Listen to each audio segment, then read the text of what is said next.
What I'm doing this summer is I'm looking at the breakdown of colored organic matter here at the Harvard Forest in 3 creeks. I joined the lab like this semester, the spring semester, because I kind of just walked by the lab and I saw that it said photobiogeochemistry, and I was like, that sounds interesting because I'm an environmental science minor and a chemistry major, and I want to do environmental chemistry.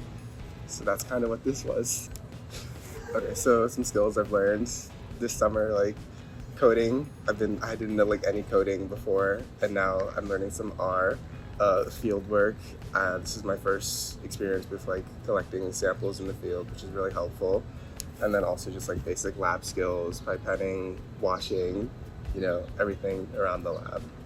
So I'm basically taking weekly samples of water and exposing them to sunlight, and then measuring the concentrations of organic carbon over 2 weeks after that exposure, and seeing how bacteria and sunlight help break down that matter.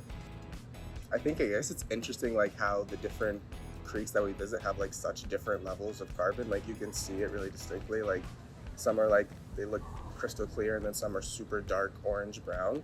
Carbon sequestration is really important, and knowing how much carbon is stored, like released by forests, is important for like our understanding of carbon dioxide within the atmosphere and the environment. So yeah, basically this will help us estimate carbon budgets within the forest and like find out how much carbon is exported out of 3 streams like within the forest, and that can kind of hopefully be extrapolated to other similar forests around Massachusetts that have like similar compositions and size and stuff.